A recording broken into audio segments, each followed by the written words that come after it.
You're listening to The Murder in My Family, brought to you by AbJack Entertainment. Be sure to check out some of the other great true crime podcasts from this network, including Missing Persons, DNA ID, Beyond Bizarre True Crime, Zodiac Speaking, Scene of the Crime, 3 Men and a Mystery, and All Things Crime. All of these podcasts are available for you to binge on right now, wherever you listen to podcasts. Subscribe where you're listening to this podcast so you don't miss an episode.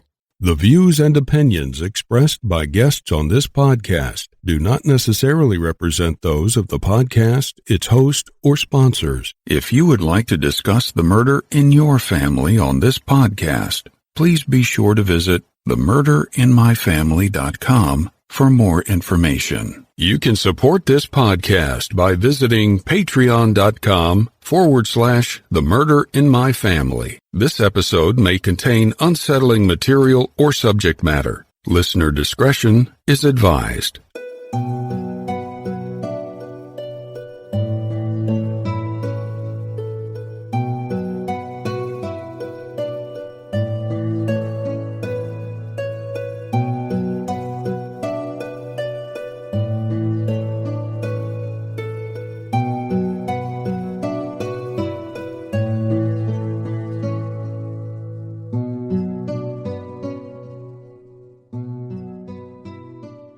Thank you for joining me for this episode of The Murder in My Family.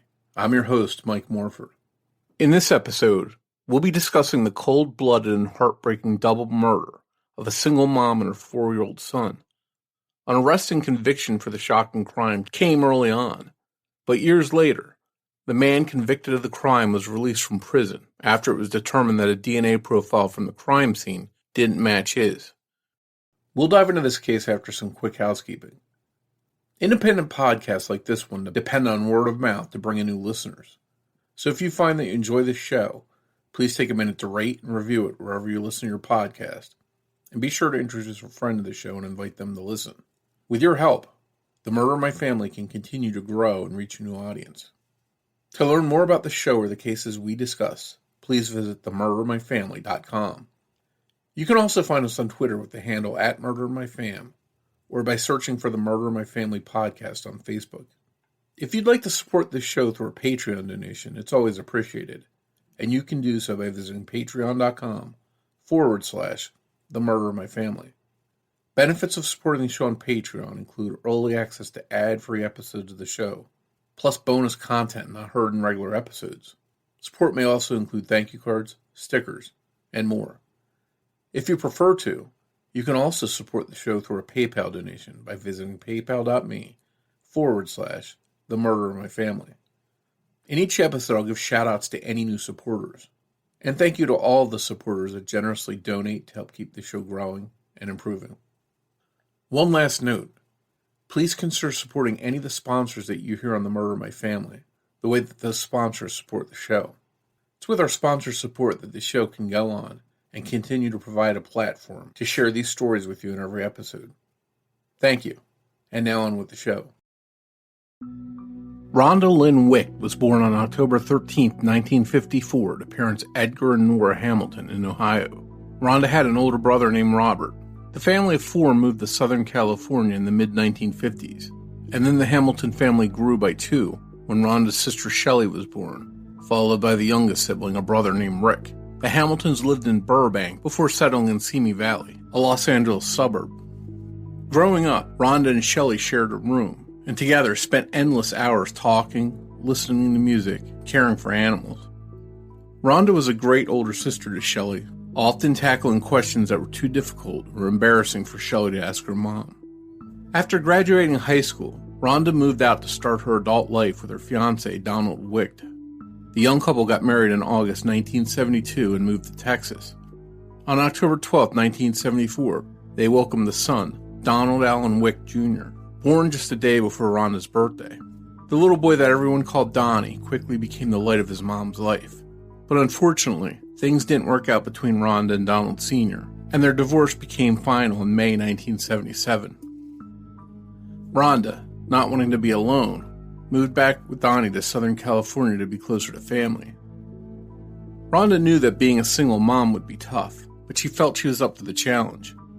Shelley had gone off to serve in the Army by this point, so Rhonda and Donnie had plenty of room with Edgar and Nora, and they were quite happy to have little Donnie, their only grandson, so close. Rhonda got a job and planned to save up money until she could get her own apartment, and once she was able to, her and Donnie moved into their own place, a 2-bedroom apartment located at 1861 Byers Street in Simi Valley. Once Rhonda got settled in, she began taking college classes, including one that involved self-defense. Rhonda had an awful fear that something might happen to her one day. Her fear centered around a family tragedy. In the 1950s, her maternal grandmother, Ethel Edna Hamilton, was found murdered in her home after having been sexually assaulted and strangled. Her shocking murder was always someplace within Rhonda's thoughts. Rhonda started dating a man named Craig Coley in 1977. Rhonda and Craig would often stay over at each other's apartment, and things got pretty serious. Shelley came home on leave from the Army to visit her family and reconnect with her older sister Rhonda and her nephew Donnie. It was then that Shelley met Craig. She didn't think too much of him at first after meeting him, and felt he was a weak person, and that her sister and nephew needed a strong man in their lives. But Rhonda seemed happy, so Shelley bit her tongue. Shelley herself got married and moved to Southern California, but her new home was about 40 miles from Rhonda's, which made frequent visits between the sisters impossible. The relationship between Rhonda and Craig Coley soured, and Rhonda broke off things with him by November 1978. By most accounts, Craig didn't take the breakup well. On the night of November 10, 1978, Rhonda agreed that she would come over early the next morning to do Shelley's hair for a wedding that she was attending. The following morning, on the 11th, when Rhonda didn't show up, Shelley became nervous and she and her husband drove to Rhonda's apartment. The door was locked, so Shelley's husband climbed into the apartment through the window. That's when he found his 24-year-old sister-in-law, Rhonda, dead in her bedroom. And although he had a bad feeling, he nervously made his way towards Donnie's room to check on the 4-year-old. And sadly, he found little Donald. He too was dead. It was later determined that he had been suffocated. Shelley and her husband frantically left the apartment and went to get help. Detectives arrived and started to examine the crime scene. Rhonda's death was brutal. It appeared to police that Rhonda had been sexually assaulted, beaten, and then strangled to death. She was still partially on her bed, her feet touching the floor. Her nightgown was pulled up over her chest. The house had been ransacked, with everything pulled out of her end table cabinets, kitchen drawers entirely pulled out of their slots. Multiple locks that could only be locked from inside the apartment were still unlocked. But the door itself was locked as if someone had taken the time to lock the door behind them when they left. Fingerprints were found throughout the apartment, but they matched Rhonda's friends and family, who had a reason to be in her home. It didn't take police long to learn that Rhonda had recently broken up with 31-year-old Craig Coley, and they quickly zeroed in on him, and he was arrested. A neighbor whose bedroom shared a wall with Rhonda's bedroom told police that they heard a commotion in the hours before Shelley and her husband found Rhonda and Donnie dead. The neighbors also told police that they heard some kind of thud on the other side of their wall. The most damning thing was when the neighbor told police that she looked out her window and saw Craig Coley's truck driving away from the scene. Rhonda's downstairs neighbor also recalled hearing a commotion, but was unsure of the time that he heard it. Police pieced together that on November 2, 1978, Craig had gone to see his doctor due to depression. The medical assistant there recalled that Craig was upset and depressed. He was prescribed an antidepressant. The following day, on November 3rd, he went back to the doctor, but this time he brought Rhonda with him because she was sick. 3 days later, on November 6th, Craig saw his therapist, who determined that he was acutely depressed, and that he talked about how Rhonda had broken off their relationship and had only wanted to be friends. This apparently upset him, and he claimed he hadn't been eating or sleeping well. He was having trouble concentrating. On November 10th, the night before Rhonda was found dead, she and a female friend went out dancing, which Rhonda loved to do. Her babysitter that night recalled getting a phone call from Craig asking where Rhonda was, but the babysitter said she didn't know. As Rhonda and her friend left the club, there was Craig waiting for them. He was coming in as they were going out. Looking back, Rhonda's sister Shelley believes that this was no accident, and that he was stalking Rhonda. Rhonda's family was shocked at Craig's arrest. They were close with him. He had been a restaurant manager and had actually helped Rhonda's little brother Rick get his first job when he turned 16. Craig Coley's first trial started in April 1979 and ended with a hung jury. But the second trial in November of the same year ended with Craig Coley being convicted of both murders. He was sentenced to life in prison without the possibility of parole. Prosecutors put forward the theory that Craig went to Rhonda's house, and because they were on good terms, she let him in. But it was also reported that Craig could have had a key to Rhonda's apartment. Some of the evidence against Craig Coley was found in his dirty clothes pile in his apartment. Craig had a towel with Rhonda's blood on it, and also a t-shirt that may have belonged to Donnie. It had Mickey Mouse on the front of it, like many of Donnie's t-shirts did. The official belief was that Craig suffocated Donnie with that t-shirt. Along with these two items in the laundry was a man's damp t-shirt. That shirt and the Mickey Mouse shirt both had sperm on them. In the days before DNA, the best police could do with the sperm was to determine the donor's blood type. The contributor of the sperm had type O blood, which was Donnie's blood type, but also on the t-shirt was fecal matter and yellow fibers consistent with the pajamas that Donnie was wearing when he died. Shelley claims that Craig has changed his stories about these items, and that he first stated that Rhonda had come over the morning before she was killed with Donnie, and that they had sex, and that the blood on the towel was actually menstrual fluid, and the material on the shirt was vomit from Donnie. And since the mess had happened in his apartment, the items were simply placed into his hamper. But later, when he wanted to appeal his conviction, he claimed that the items were planted in his apartment to frame him. Shelley believes to this day that the items were in the clothes pile because Craig Coley knew that he needed to clean them up to get rid of evidence. After years in prison, Craig Coley gained an advocate who had been a cop. He believed that Craig was innocent and set things in motion to help Craig Coley challenge his conviction based on the evidence. In September 2015, then Governor Jerry Brown said he would look into the case. But a lot of the evidence in this case was mostly destroyed due to court orders relating to the storage and handling of evidence in the mid-1980s. Thankfully, a lab in Northern California ended up with some of the samples after the other labs that they were kept at were closed down. More than one male DNA profile was extracted from the items, but it's unknown where the items came from, Rhonda's apartment or Craig's hamper. Apparently, Donnie has been excluded as contributing any of the DNA held in evidence, but there's still DNA from one or more unknown males that do not match Donald or Craig. On November 11, 2017, investigators actually visited Rhonda's apartment and went into the neighbor's apartment, looking out the window that the witness claimed she could see Craig's truck from that morning 39 years earlier. They realized that it wouldn't have been possible for the neighbor to positively ID Craig from her position, and with the lighting conditions on the street, plus the fact it was an overcast, drizzly day, it didn't help visibility. But this neighbor's still alive, and to this day, her story's never changed. She believes she saw Craig Coley's truck leave the apartment that day. On November 22, 2017, Governor Jerry Brown pardoned Craig Coley due to the new DNA evidence.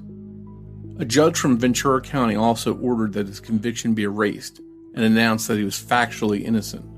Craig was released in time to be with his family for Thanksgiving. The city of Simi Valley, the county of Ventura, and the California Victim Compensation Board settled with Craig for a combined $25 million for his wrongful imprisonment. Despite being free, some people are still suspicious of Craig Coley to this day. It's been theorized that Rhonda had a new boyfriend after breaking up with Craig Coley, and perhaps he's remained silent all these years out of fear of being accused of being her killer, and that it was his DNA at the scene due to his relationship with Rhonda. For what it's worth, Shelley claims that she knows who the DNA did match, and knows that Rhonda was in an intimate relationship with that man, and that Craig knew about the relationship and wasn't taking it well. Needless to say, Shelley still feels like police arrested the right man all those years ago, despite the confusing evidence. For his part, Craig Coley has offered a $50,000 reward for information related to the murders of Rhonda and Donald Wicht. Shelley to this day has so many questions and concerns about the crime scene. She saw the ransacked apartment firsthand, It doesn't think that a burglary actually occurred. Rhonda didn't have many things of value, and the things she did have looked like they had all been tossed onto the floor, but not searched through. If a stranger had killed Rhonda, why was Donnie killed? He couldn't have identified the stranger, so it seems to point to the likelihood that Donnie knew the killer, and that he might possibly ID him later on, and he was killed to silence him. Wherever the truth lies, one fact is clear. A young mother with her entire life in front of her was killed in cold blood, and if that isn't bad enough, her innocent 4-year-old son suffered the same fate. Any murder is horrible, but the ruthless murder of an innocent 4-year-old child is barbaric, and a cold-blooded killer with no conscience isn't in prison today where they belong. Rhonda's family and friends want and deserve justice. They want to know what really happened on that fateful night 43 years ago.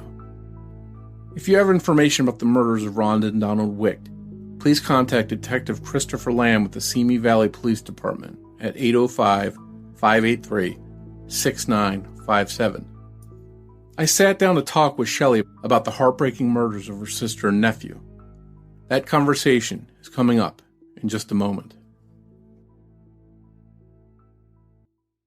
Hey everyone, it's hard to believe, but summer's over. Now we're officially in fall. But just because the season's changed doesn't mean that things that have been weighing on us suddenly disappear.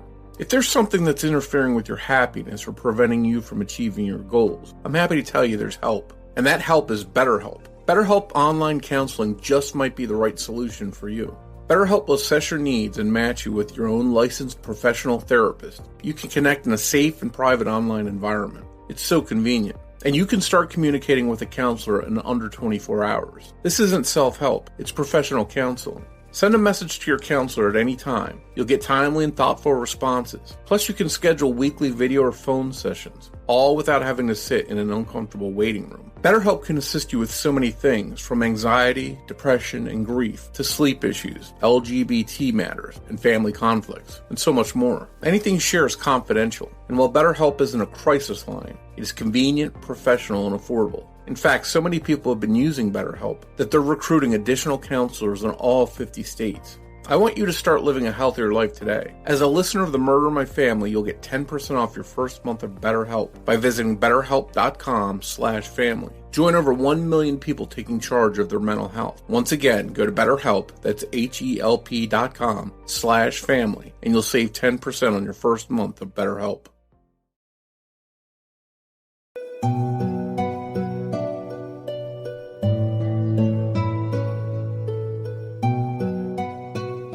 Hi, Shelley, and thanks for coming on to talk about Rhonda's and Donald's case with us.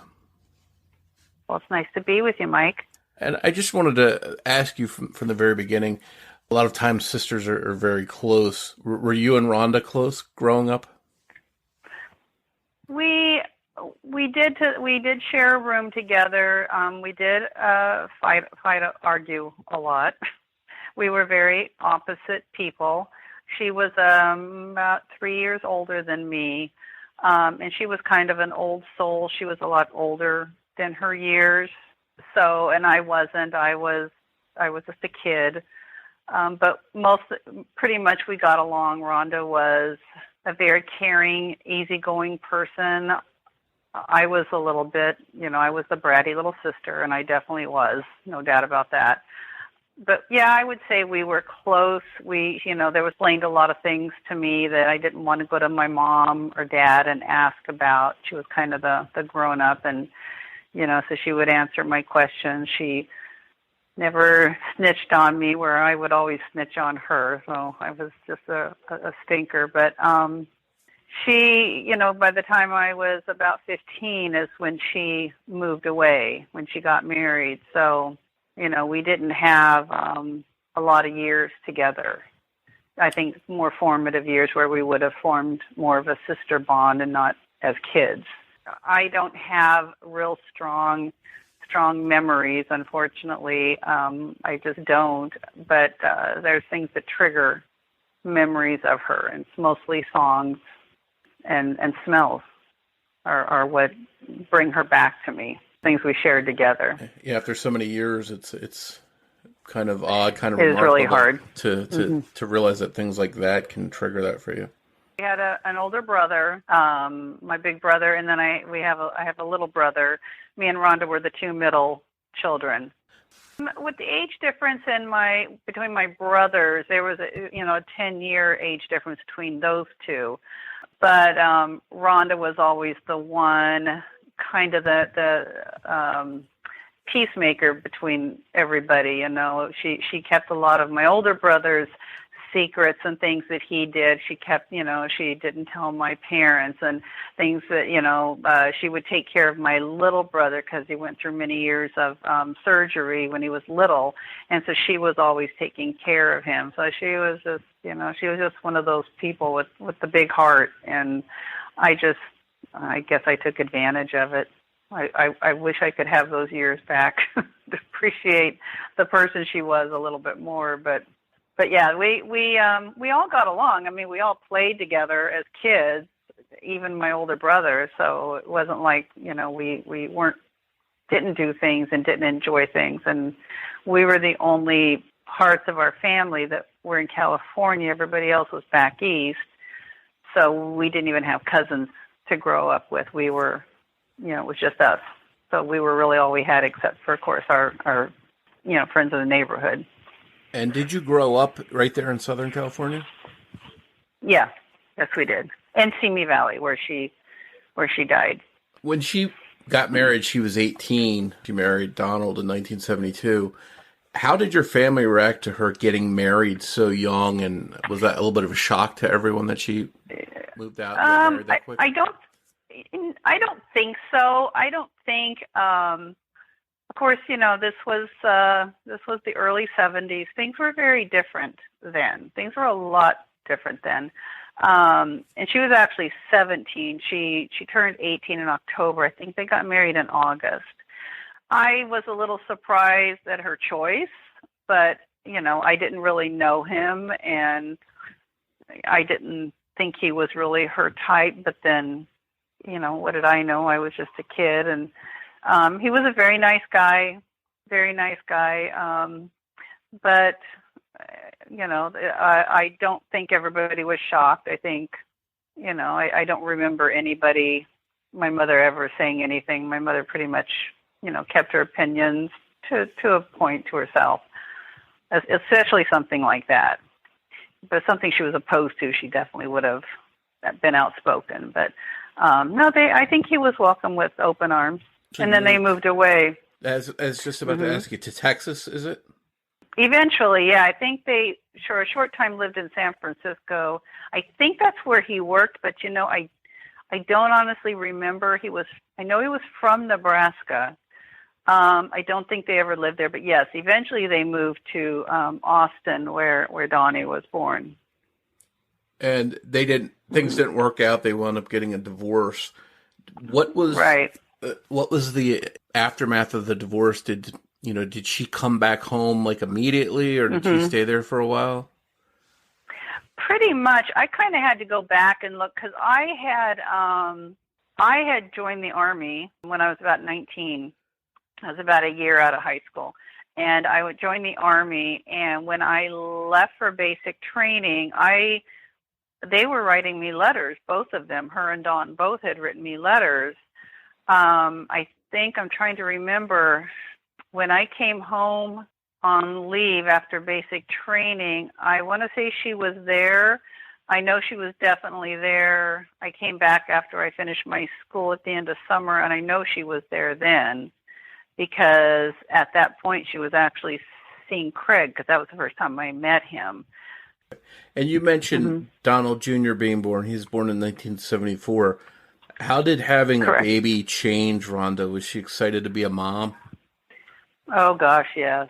Oh, my gosh. Yeah, she was her whole world. It was just exciting. Even I was excited. I was excited about being an aunt, and it was just a very big deal. My parents were grandparents for the first time. But yeah, she was thrilled. Do you remember anything about Donnie? Can you tell us a little bit about him, what you remember of him? Him I have a really hard time with. Because I didn't spend a lot of time with him. The few visits that we had with them is what I had. And I know when I was home on leave, one of the times they were there, and I have pictures. I just took tons of pictures, and of course he was just a big ham for the camera, and those are what I took with me when I went back. Because I went on to Germany from there, so it was somewhere in there, and I can't remember dates or time frames. But those were the times when I got to know him. But I didn't get to spend time with him that I wish I could have, that everybody else got to, because I was in the Army, and then I came home, and I got married a few months later. So I really wasn't there much to bond with him, but he was just the most precious thing in the world to all of us. He was just very special. I just remember him being just a huge, goofball, which, he was just a little guy. So, yeah, those little young boys tend to show off and try and get people's attention. Yeah. How long did Rhonda and Donnie live with your family before she moved out and got her own apartment? Do you know?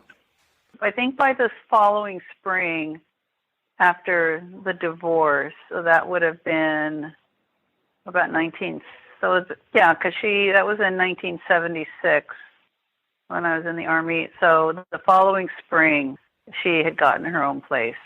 She wasn't living with Mom and Dad anymore. Now, was she excited about starting fresh and having her own place, as far as you know? Yeah, she really was, and she really enjoyed the independence, because she never really had it. She went from her parents' home to her husband's home, and so she never had this. So I can understand, the freedom and the excitement. They were always at my parents' house, but this was her house. And she was at the other end of town from my parents, so it wasn't very close to get, at the other end. So it was kind of a distance, maybe a 15-minute drive, because Simi Valley is not very big. But she was so thrilled to be on her own. She really was. And she was taking classes for cosmetology. She was going to school for cosmetology, but she was also taking some other classes at I'm not sure, at the junior college. I'm not sure it was there, or just like adult type classes at the school, the adult school there. I'm not sure, but cosmetology I know she was taking. So eventually she's settled into this apartment with Donnie. She's taking these courses.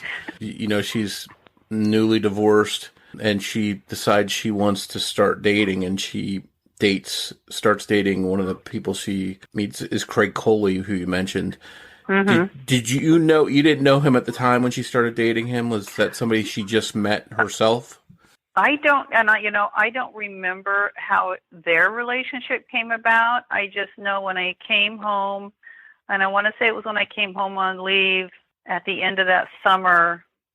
I think it was like September or something, after her divorce. And I want to say her divorce was probably around May or June, or their separation.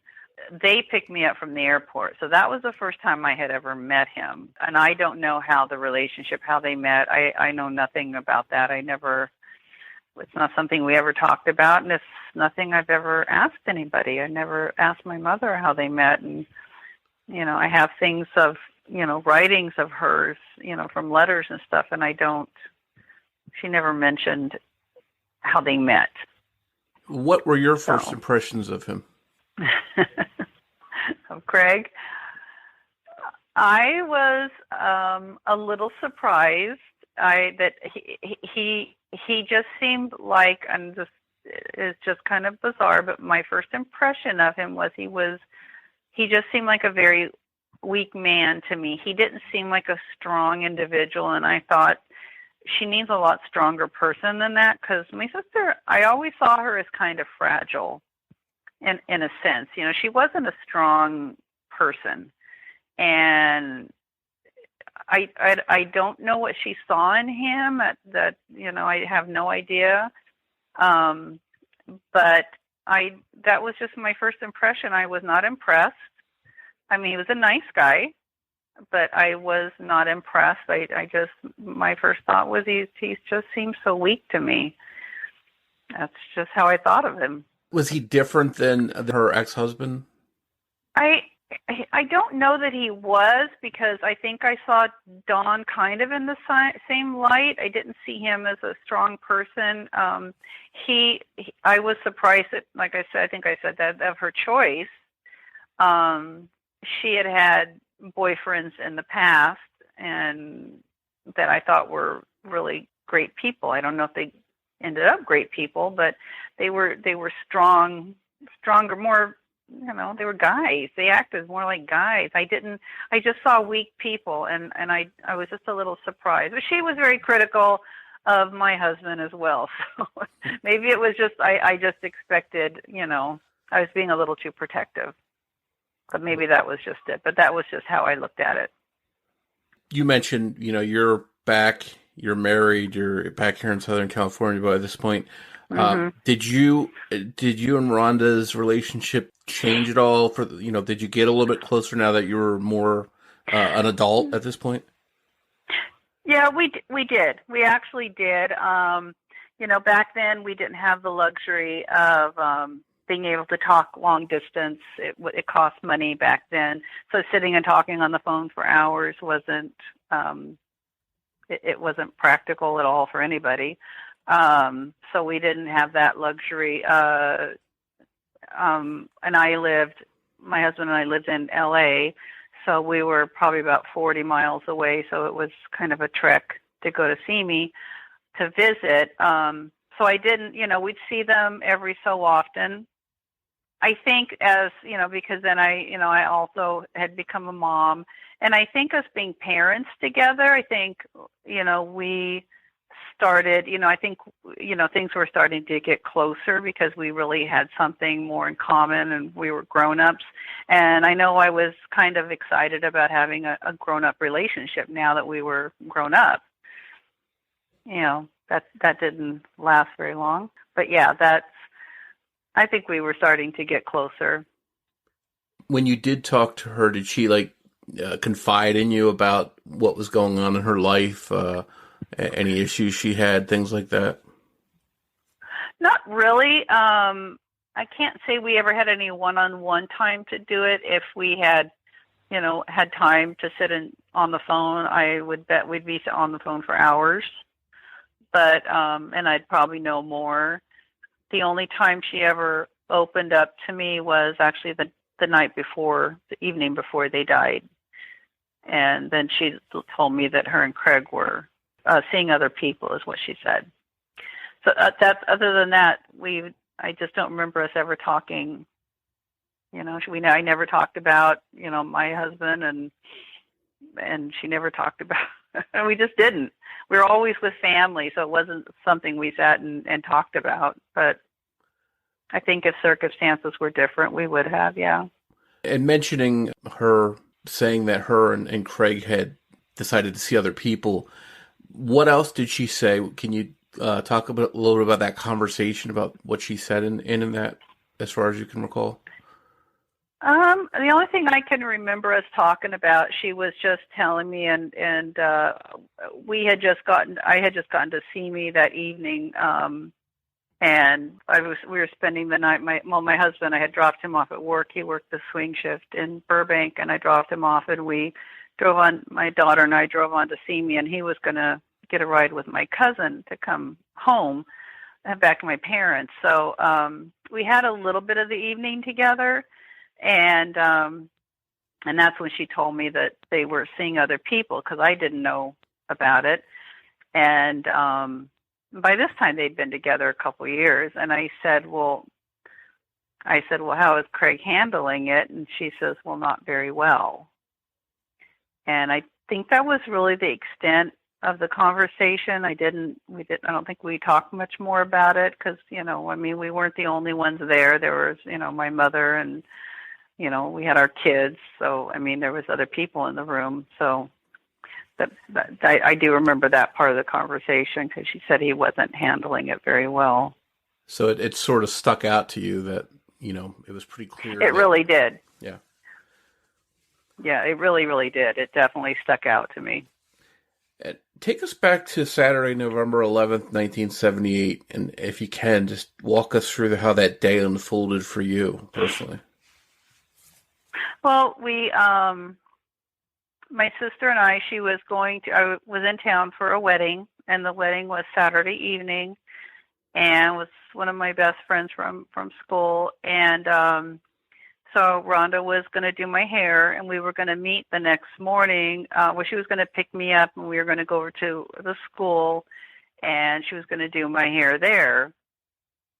And so I think we were going to meet, I want to say she was supposed to pick me up somewhere like 9:30 or 10. I don't remember, but it was in that time frame.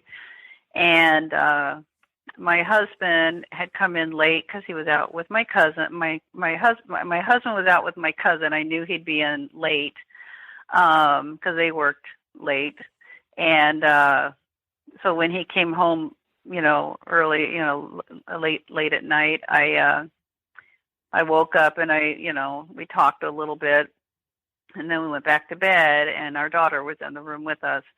And then when I got up in the morning with my daughter to get ready, my mom was going to watch her, and then my husband, I was just going to let him sleep, and just, whenever he got up, he got up.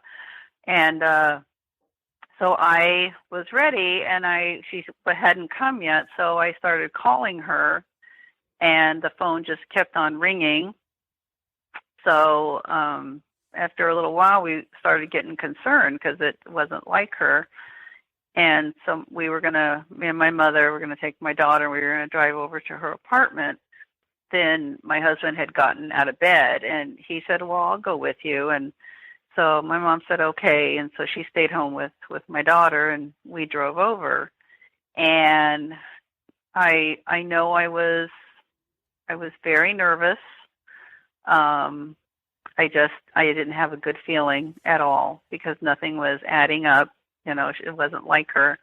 When we pulled into her street and I saw her car in front of her apartment complex, then I really got worried.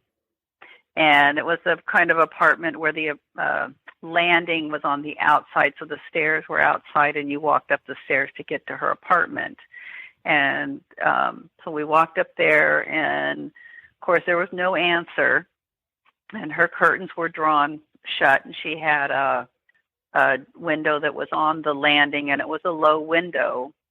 So then a neighbor had come out and asked us, had we heard from her? And I said, well, no, that's, what we're trying to find out. I don't remember exactly what I said to her. And she said that they were concerned because they had heard Craig over around 5:30, and that they hadn't been able to get an answer at the door, and they were worried. They had reported hearing Craig there that morning at 5:30, and then for some reason... That was her comment, yeah. Okay, and for some reason they went over there to try and get a hold of her after that? Right. They did not have a phone, so they couldn't, contact her that way. They didn't think to call the police, I guess, because I don't know if I don't know. They shared a bedroom wall with Rhonda, and I didn't know this until later, but the commotion they heard was, something hitting the wall, and her husband went over and banged on the wall to shut him up, because they didn't know. They, probably thought they were horsing around. But she said her comment was, we heard Craig over around 5:30. That's what she said to us. And so, of course, we couldn't. The door was locked. And so I told my husband, I need to call my mom. And they told us there was a phone downstairs in the laundry room. So I went downstairs to call my mother. and I called and let her know that something was wrong. And so I can't remember what all I said, but I know I said something's wrong. So then I started walking back up the stairs. And as I was coming up, my husband's fiddling with the window. And I yelled at him and I said, just break it. And he, at that moment, literally picked it up out of the frame and just moved it and laid it on. I mean, it was that easy. And she had a stick in the window to keep it from being opened. Well, he just lifted it up and out. So this is cheap aluminum frame. There's always been, and even in trial, conversations about whether the screen was on or off. I don't even remember, but regardless, he got the window off, and she had like cafe curtains, so there was a curtain rod right across the opening, and he walked in through the window. I walked in, and it was a low window, so you just actually stepped in. So I went in right behind him, and when you walk in, it's a very tiny apartment, just a small little 2-bedroom, 1-bath apartment. So when we climbed in the window, the kitchen table was right there, and the small kitchen was in front of us, and to the left was the living room, and then straight down from the living room was the short hallway with the 2 bedrooms opposite of each other and the bathroom. And so he proceeded down towards the hall, and hers was the first bedroom on the right. And I stood, and I wasn't going in there because I can't even tell you, but I knew he was going to find her dead. I knew it. I knew that. Donnie, I didn't in a million years think that, but I knew she was dead. And I just stood in that living room and looked at this disaster. And she had these end tables, just old 70s style end tables where they were hollow, and they had doors that opened up, and you could just shove things in there, which everybody did. And they were just junk cabinets as well, or tables were all they were. It looked as though, and I'm just standing, and we're talking seconds, and I'm analyzing this living room, and I'm looking for signs of a struggle or something, and it looked to me as though somebody had reached in and just pulled things out of her 2 end tables and threw them on the living room floor. The one item I remember on the floor was Donnie's Lincoln logs. I couldn't tell you what else was there, but just junk scattered throughout the floor. And I was just in there for a second or two, and my husband came back from her bedroom, and he shook his head and he goes, "Don't go in there," or something like that. And he told me she's dead. And he wouldn't look at me. He just said she's dead. And so he pushed me towards the window to go back out. We didn't go to the door. We didn't even get near the front door. We just went to the window. Went back out the window, and once we got out on the landing, I looked at him and I said, "What about Donnie?" And he goes, "I don't know." He goes, "I didn't look." So I go, "You have to go see."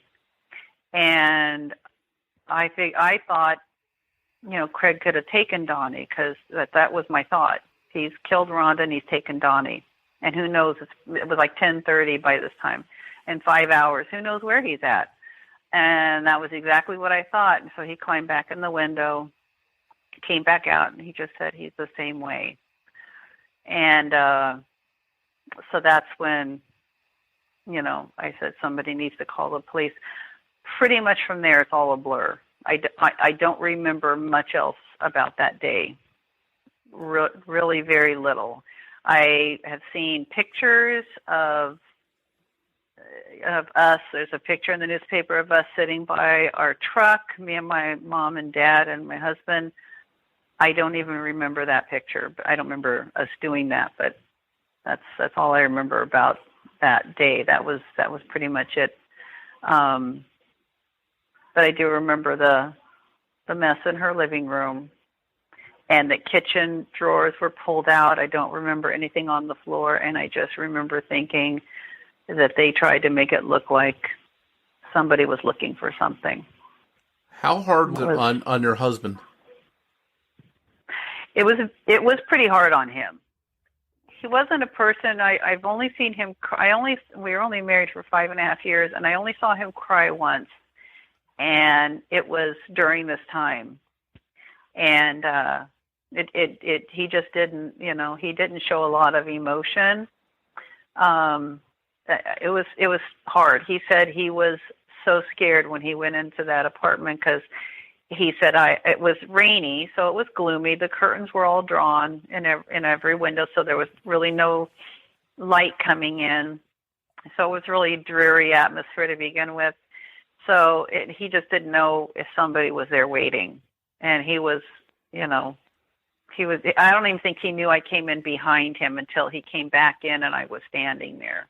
He thought I was heading down the hall. I said, oh, no, I knew what you were going to find. I knew you'd find Rhonda dead. It was hard on him. And I assume that your family, you call them, you call the police, everybody's there. Obviously, everybody's shocked and saddened. And the rest of the day is a blur for you. But it sounds like early on you immediately had suspicions that it was Craig.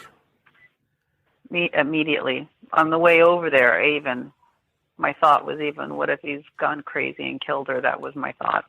Was it because she had just told you that he wasn't taking it well? They had broken up and he wasn't taking it well? Or was it because of what the neighbors said, too, that they had heard Craig there, or a combination of those things? No, because I had this, maybe it was what she said to me the day before. Craig was he's a very tall person. And so he could overpower very quickly, very easily. So maybe that was what ran through my head. But this was before I even met the neighbor, even had the conversation with the neighbor. And there was nobody else in Rhonda's life. He was it. I didn't find out till later that she was seeing somebody else, but that was really it. I mean, there was nobody else in her life. And maybe that's what made me think that. It could have been what she said to me, but I was thinking that on the drive over. I remember exactly what intersection we were going through when I thought to myself, what if he's gone crazy and killed her? So it did cross my mind before we even got there. And one thing I just wanted to verify, and I don't know if you know this offhand, but when the neighbors said they heard Craig come over that early that morning, did they see him too? Did they report seeing him, or just hearing who they thought was him? They did not see him physically. This has been a huge controversy for the decades. From the day one that this happened. She said that she looked out her window from upstairs, and from up there you can see the cars parked along the curb in front of the apartment complex. And she said she saw his truck driving away. Well, he had a small truck with a shell, like a camper shell on the back. And of course it was dark, 5:30 in the morning, and in November. And so she said she saw his truck driving away. Well, of course, in trial, she could not pick out his truck in a lineup. But the thing is it was a truck, a small truck driving away. So, of course, she assumed it was Craig. Because there was nobody else with the truck in the area, and Craig was there all the time. So she knew he drove this truck. So that's what she said. She said it's because she saw his truck. She couldn't identify the person in the car. She couldn't tell. She just saw the truck. This has been a big controversy for a long time, though, that whole incident.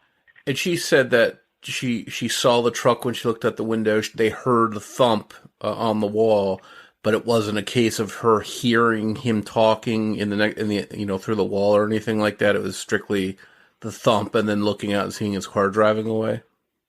I know the thump, and I couldn't tell you at what point that happened. She did make a statement that it was so hard, it hit whatever it was hit their wall so hard that her husband's guitar was leaning against the wall, and it made the guitar strings hum. That's how hard it was.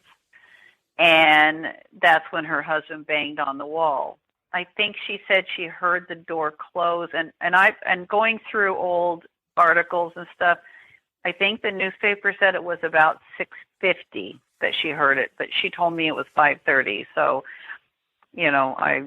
that's what I know. But anyway, they heard that thump, they heard the door close, and by the time she got to the window, she saw the truck driving away. So. Obviously, you're thinking that Craig had something to do with this.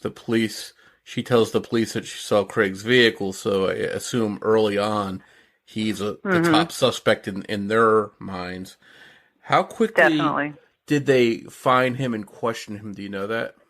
Pretty quick. I think, I'm trying to remember, I think they asked me, because I know I told somebody that it was that it was Craig Coley, and it seems like I told somebody, but I don't remember. I know that I didn't know where he lived. I don't know. Maybe they talked to my mother. I honestly don't know that, but they went to his apartment, and he came out, and they basically called him and said, "We need you to come out and with your hands up," or whatever. They called him.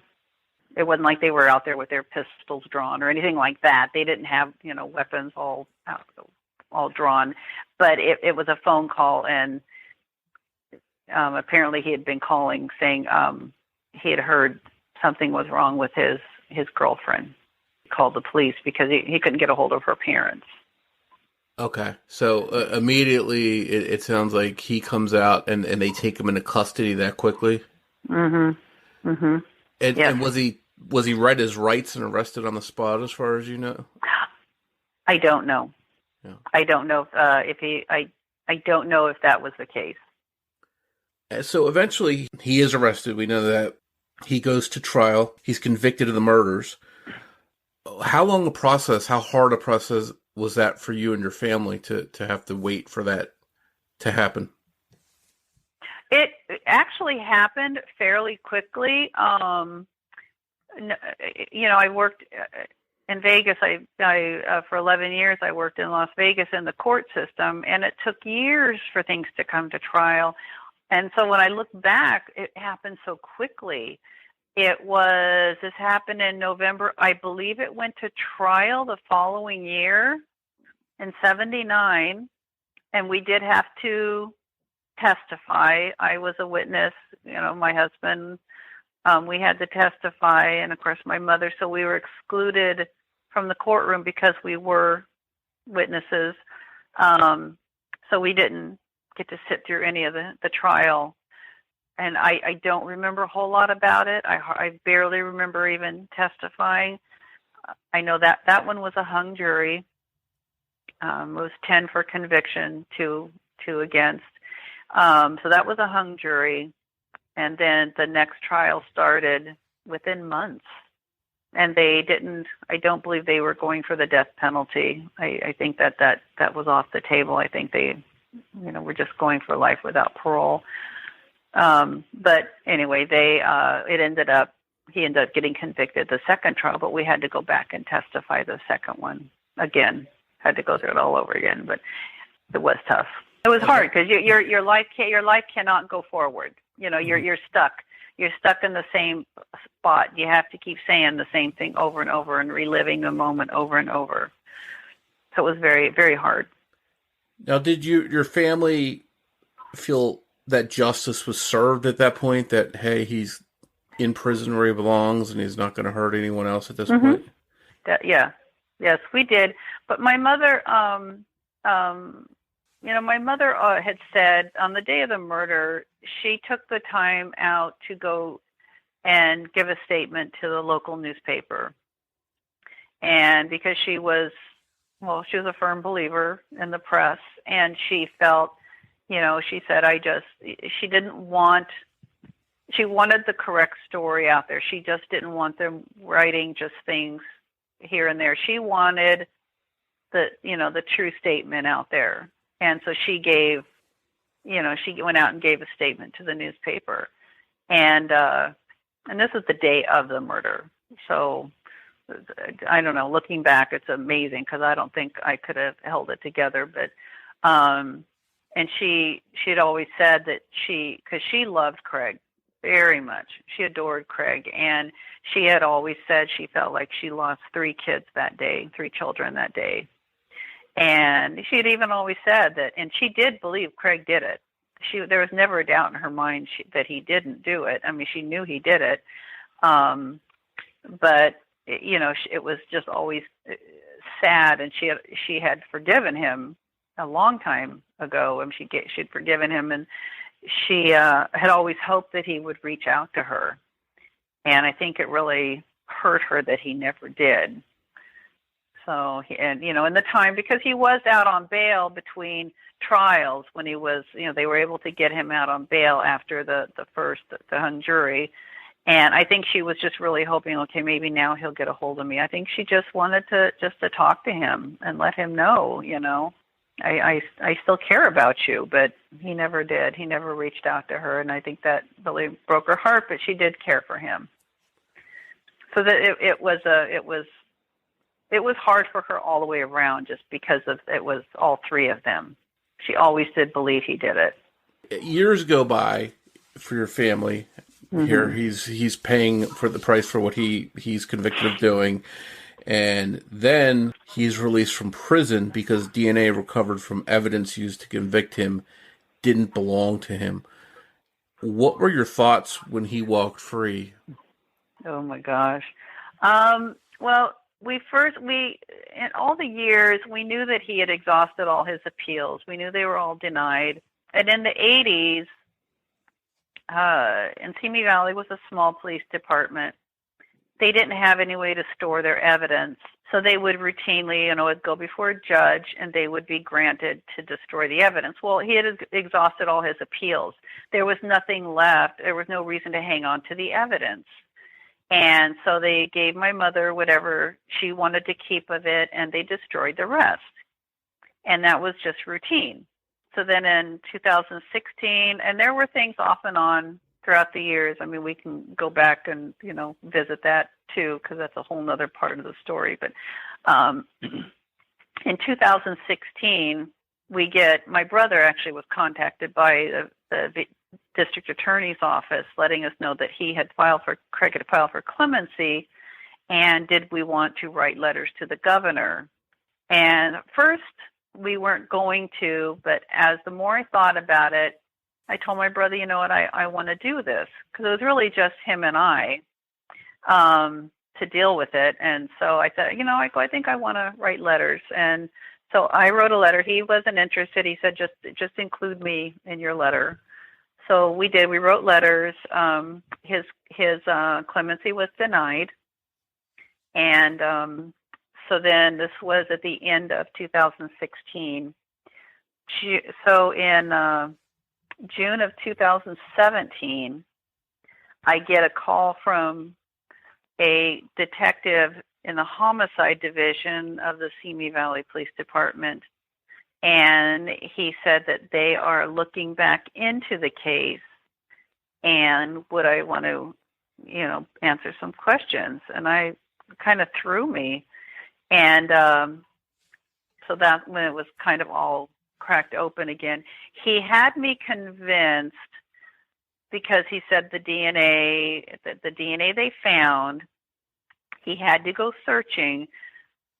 He found 2 pieces that was discovered in a lab that had actually, since the 70s, have been turned over like three times, and this is like the 3rd owner of the lab. And I guess as they would, move on or switch hands or whatever, all the evidence or anything they had would go into the next lab.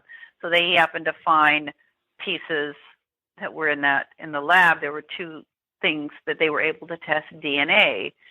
One was a piece of Donnie's T-shirt that they said was used to suffocate him. And the other was a piece of Rhonda's bed sheet that had semen on it.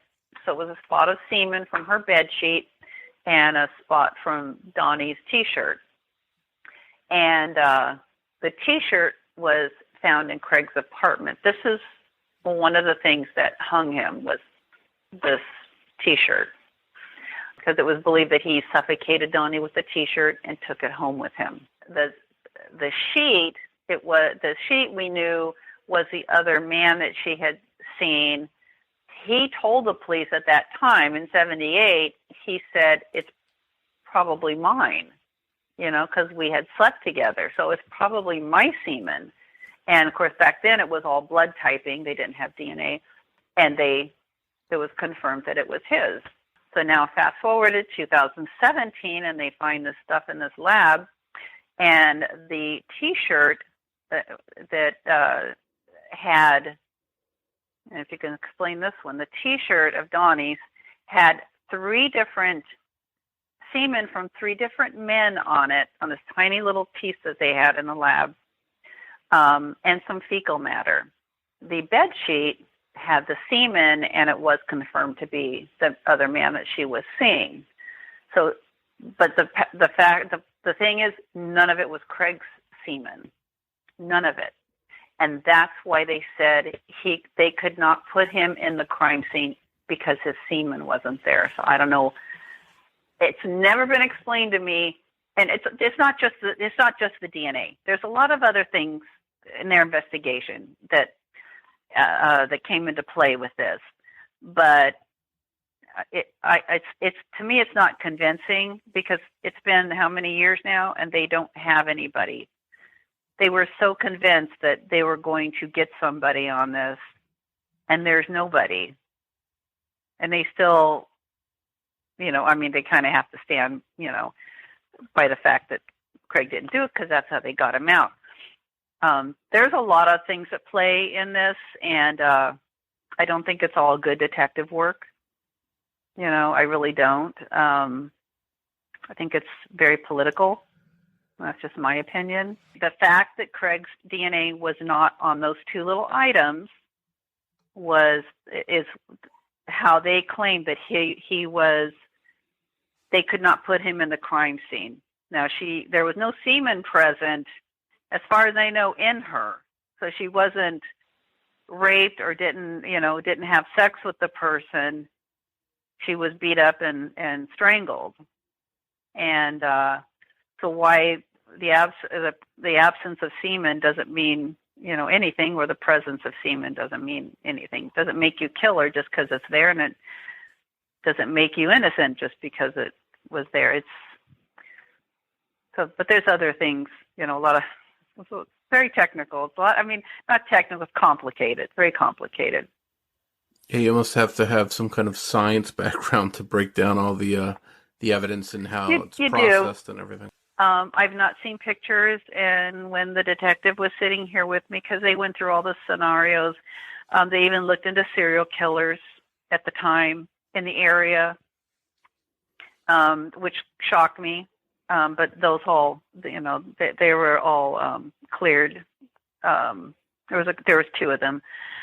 That was before the Golden State Killer thing even came about. So this surprised me. I didn't know anything about that. But and they took our DNA. We gave swabs. Everybody, my brother, me. My ex-husband has passed away, but my daughter had a harmonica of his, and she let them have that, and they were able to extract his DNA, so he was excluded from it. But still, it just doesn't mean anything. There's just no way. They couldn't even go by fingerprints, because Craig's fingerprints are all over, and the other guy she was seeing, his prints are, so you really can't go by that either. You can't really go by what prints were there. As opposed to if she was definitely sexually assaulted and, say, semen was found in her, then they could say, okay, this is definitely the killer that left this there. These other things possibly may just be from them moving around through the house, just being there. The tricky part, and the part I just wanted to clarify with you, if you know the answer to this. So the police theory was that Donnie had been smothered with his own T-shirt, and that Craig brought this T-shirt home and threw it in his stuff in his hamper or whatever. Right. How did they conclude that the T-shirt was used to smother Donnie? Was that just speculation on their part, or did they find some evidence there that he had been smothered with the T-shirt? I don't know exactly everything that connected. I know that the T-shirt was found in Craig's house. He and I have been in touch with the detective that did the original investigation in '78. He's still alive and well, and we have been in touch. I've reached out to him to get some answers.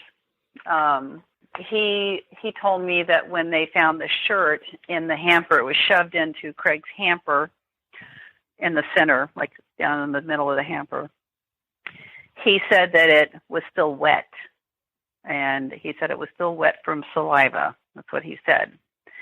I have never gotten an answer as to whose semen is on that T-shirt, because they said it's semen from 3 different men. As far as I know, every single person has been excluded from that T-shirt. So I don't know whose semen it was, and I don't know whose fecal matter it was either. But this is what he told me, the prior detective. He told me that that it was wet from the saliva. I know exactly all the details as to why they knew that was it, but that's what they felt it was used to suffocate him. There was also a towel that they found in his apartment with Rhonda's blood on it.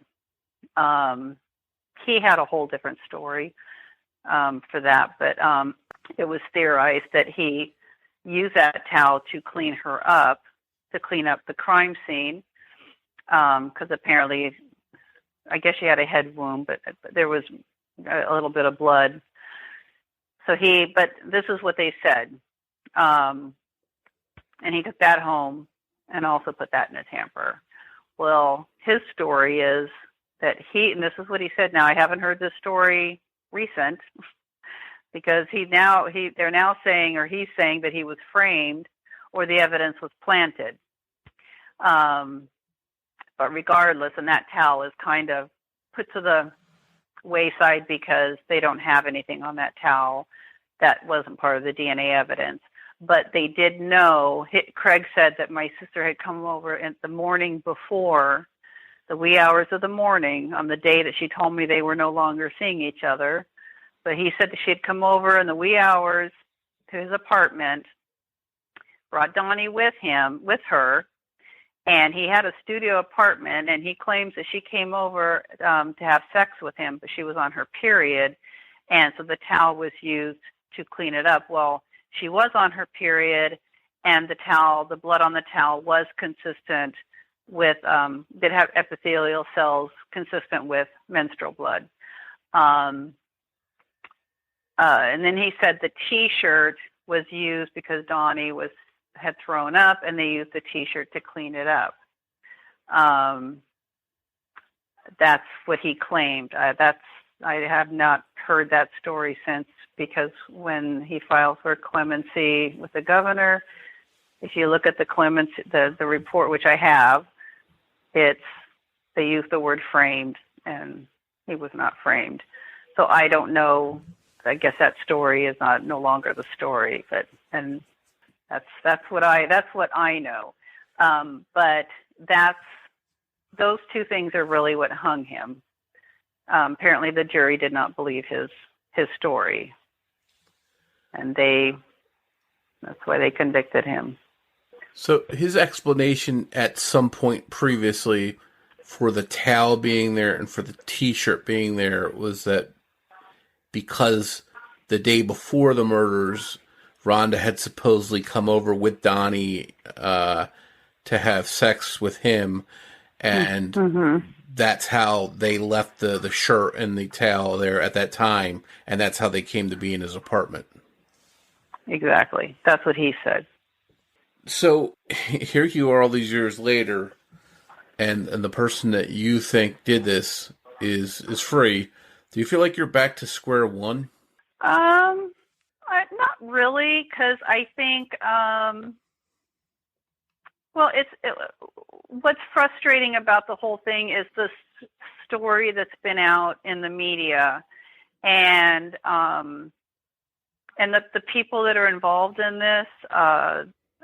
This is what's frustrating for me. I don't really feel like we're back at square one, because I think justice was served. I just think that the justice system took a really hard hit. I think that this was a huge political move. In prison for 38 years, and he was set free. And he was, all this time, he was wrongly convicted, which is wrong. He was not wrong. He was convicted by a jury of his peers. Doesn't matter, because we're letting him out. I just think it was a big slap in the face to the justice system and the jury system. And it's really not he wasn't truly found innocent, and he was found factually innocent based on the evidence, which wasn't much.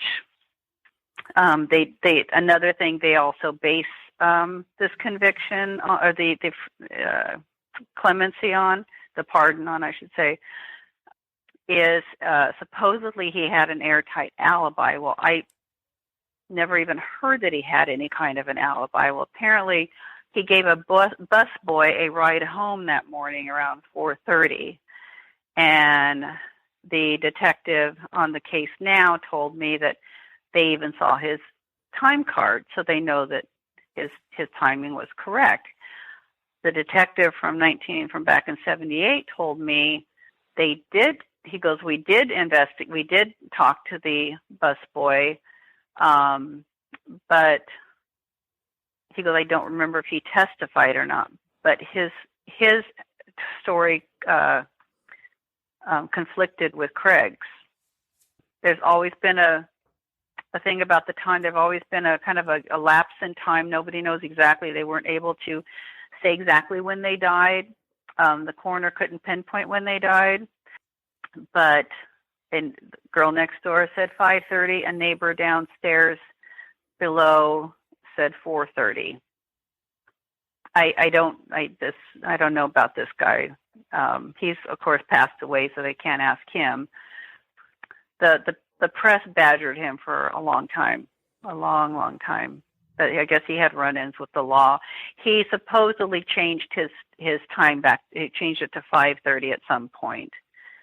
So I don't know. He's been back. I guess he was back and forth with his timing. But if they put it at 4:30, then Craig couldn't have done it.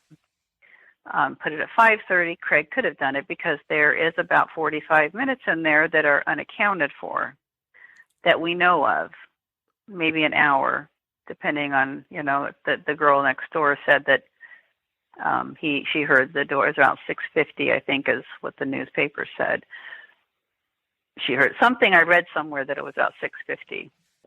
I'm just frustrated that people have a misconception about what happened.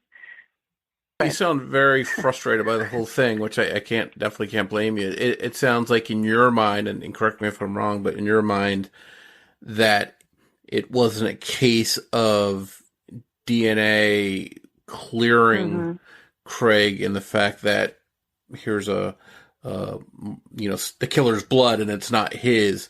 This is more a dancing around. Well, his DNA's not there that we can find, so let's let him out of jail. So it sounds like there just wasn't enough to really conclusively put him there. But it's not like some DNA just flat out cleared him completely in your mind. No, it did. Well, it didn't. It didn't clear him. It just said his semen wasn't there.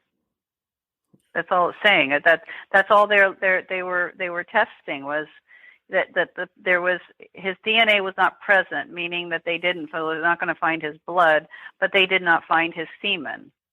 His semen was, and I still don't know whose semen is on that T-shirt, but it's none of the people involved that are still alive that have submitted their DNA. I mean, we're talking the other guy she was seeing, my ex-husband. I mean, these were all people that were out that evening. There were two friends of this guy two of his buddies, they've all been tested. Just people that were all connected in some way. As far as I know, there weren't really any other people. And the downstairs neighbor, there was always, talk about him, but he was just this skinny little wimpy old man. And I'm sorry, he couldn't have gotten over her doorstep. She would have, laid him out flat. So even Donnie could have beaten him up. He was, it wasn't him. There was talk, but it wasn't him. Well, if for a second, let's just say, if it wasn't Craig that did this, then the real killer has escaped and been out there for all these years. How does the thought of that possibility affect you, if that's the truth? Well, it's really scary. It really does. It's very scary. You think that people, if they're going to do it once, they're going to do it again. But it's possible they didn't. People do it and they go and they live normal lives. It happens all the time. And it very well could be. I could be way off base. I could be totally wrong about the whole thing. I'm just frustrated with how it came about and what they're claiming. News reports of Rhonda having multiple partners. I mean, even if she did, I'm not saying she didn't. I don't know that she did. I doubt it. She could have, but even if she did, so what? I mean, what does it matter if she was, sleeping with, 10 different guys? It doesn't really matter. It's frustrating that, all these things are out there, and I don't know. There's so much more to this story than what's being told. There's so many heroes that really aren't heroes. I hope and pray that if it is somebody else, that they get them. If it's Craig, he's lived with this all his life. I don't know how you do that, but he lived in a very controlled environment. Maybe he did well in that environment. I don't know. He's an old man. He probably, I always said, years ago, I always said, even if he ever got out, he'd probably never do it again. He's just, he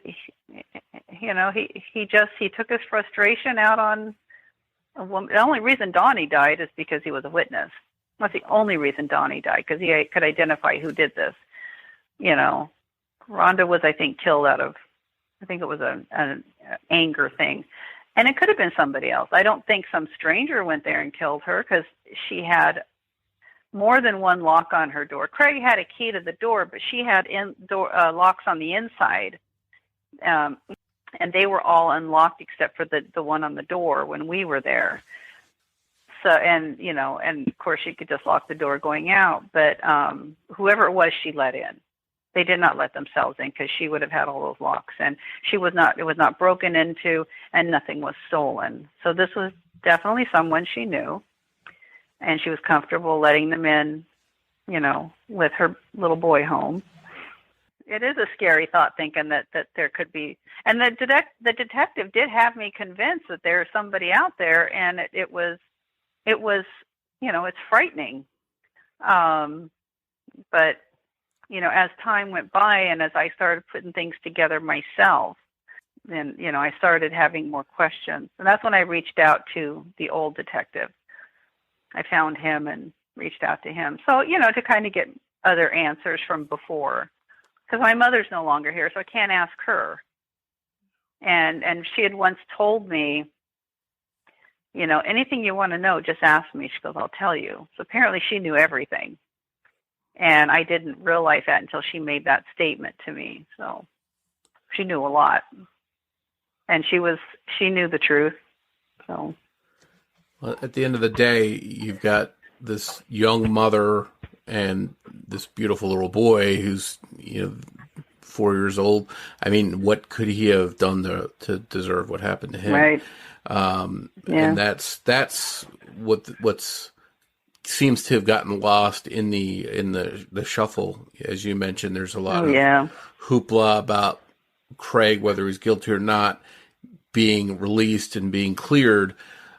But what seems to be missing is just the outrage that here's this, these two people that have been dead for so many years, that had their whole lives ahead of them. So, and hopefully, it sounds like there is other DNA stuff they could do if they're going to continue to work on it, because if they're saying that Craig didn't do this, then it sounds like it's an open case. Have they told you that it's currently actively being investigated?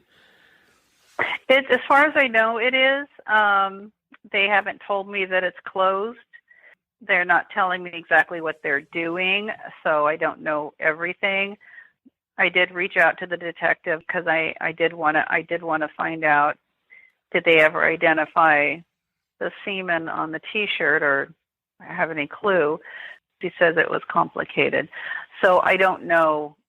I never got answers on that.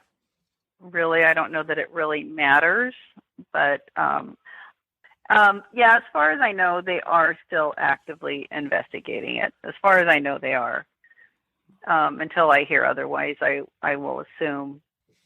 I try not to bother them him. I only talk to him. I try not to bother him too much. He's always very open to explaining things and talking to me. He's really very good about that. I have a lot of respect for him. I can't say as much about his boss, but I do have a lot of respect for him. He's really done a good job. He's very good at his job, and he's just a very nice guy. Very professional. I think that I personally don't think that they're going to ever find that. They were hoping, they thought they were coming close to making an arrest right about the time Craig got out of prison, but it didn't happen because they don't have the evidence. If they didn't then, I don't see how they're going to now. And of course they're focusing on the guy that she was seeing, the other guy. And he's still alive. They've talked to him. I don't know how they tie him into it. He had no motive, there was no motive. Craig had motive. Craig had opportunity, and he's the only one that did. But, hey, prove me wrong. I could be way off base with this. It could just could be old feelings or just old thoughts coming back. But that's just, I've always thought he did it, and I even more now than I ever did before. I know more now than I did before. Maybe they will find somebody. If they do, then I need to hear it all, because I want proof. I want to know. I want to know for sure. If you got a call tomorrow saying, hey, we found the person, this is definitely the person this time, would you feel like, hey, I've been down this road before, you're going to have to prove it to me some other way? I think I would. I think I would have to have a lot. I think I would want all the details, and I think I would need to be convinced. And mostly, I'd like to know if, I would like to know why. I would love to know why. I understand why Donnie was killed. Not, it's Rhonda I need answers to. And in fact, after Donnie was killed, I knew in my heart that he was killed because he was a witness.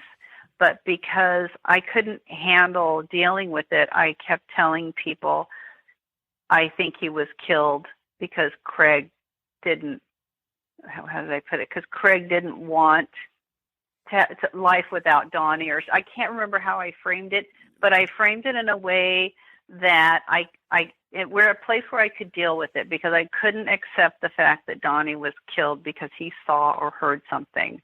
And for some reason, my brain I couldn't go there. I couldn't think it, and I couldn't, but in my heart, I knew that was the truth, but I couldn't say it. It took many years for me to come to that. That's fascinating to me, that my brain could actually do that, but it did. And it was very, very hard for me to accept that. But I finally did come to terms with that.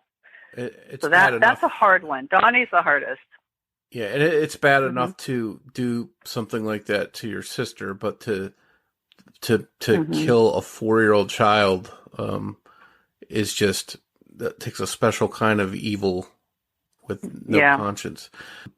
And so I can understand you not wanting to accept that he probably saw what happened or saw the person in the apartment, and the person felt he could identify them, and because if he was asleep, they could have just let him sleep in his bed and not touched him. So to do that is really. But it was apparently it was probably too noisy because the rooms were right across from each other, and it was apparently there was quite a fight. I mean, there was a lot of a physical fight. I mean, when after they were killed, we had them in an open casket, and we had them together. My mother had them laid together in the casket, and so Donnie was kind of laying in the right in her in the crook of her arm, and her arms were around him, and I just stood there looking, and I looked at every single part of her, and you could see through the makeup. I mean, the bruises on her face, just both eyes, all over her face were bruises. Her hands, the back of her hands, because that's what I could see, were all bruised. So she fought hard, and she was hit hard. So, I mean, it was quite a fight. And so he had, that's what he had to have heard. And it's heartbreaking. And he had to have seen something. That he saw his mom. Yeah, exactly. Oh. Yeah, that part's really rough. Yeah, it's again, it's always tough talking about that stuff happening to adults, let alone young children. Mm-hmm. So that's the especially heinous part of this entire saga. But who knows? We see cases being solved now that are 30, 40 years old through science, and maybe DNA will evolve to where someplace can be used in the case, and maybe they can identify someone else that may be responsible. Yeah, and that's true. And I hadn't even looked at it that way. That's true. That's a good point. It really could. It is evolving, and yeah, that very well could happen. And I did ask the detective once.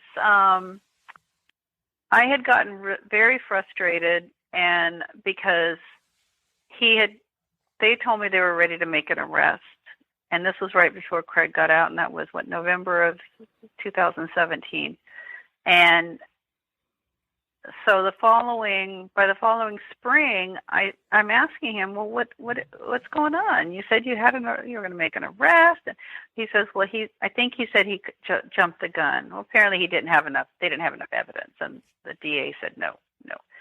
So, and I understand that, but I got very frustrated, and I said then, why was Craig set free? I mean, why was this not investigated before? You just let him out. And I mean, I go, what happens what if all this is all said and done, and you've done all this investigation, and you go, oh, well, shoot, looks like Craig Coley did do it after all. And he told me, well, it's a moral thing. That's what he told me. It's a moral thing. I said, oh my gosh. That's kind of when I started kind of thinking, what is going on here? This doesn't seem right. I don't care how old this man is. I don't care. I don't believe just because he was a good inmate and he claimed he was innocent for 38 years, and he maintained his innocence, and he was a model prisoner, and I don't care how many college degrees he got in prison, and how many ministries he had in prison. I mean, good for him if he did, good for him for doing what he was doing while in prison. Maybe that's his purpose in life. Maybe that's what God had him, doing this work in prison. Great. I'm glad for him. I've said a lot of prayers for this man over the years. So I would hope this, but when you're sentenced for a crime, you do your time. And I just don't think that just, getting out for some stupid foul up is feasible. He didn't, nothing, this is just nothing worth getting out of prison for. He did not serve the time that he was given. I don't care how great of a person you are, you still have to serve the time that you were sentenced to, and not before. He was not even eligible for parole. And the only way he could get out was pardoned, and he was pardoned.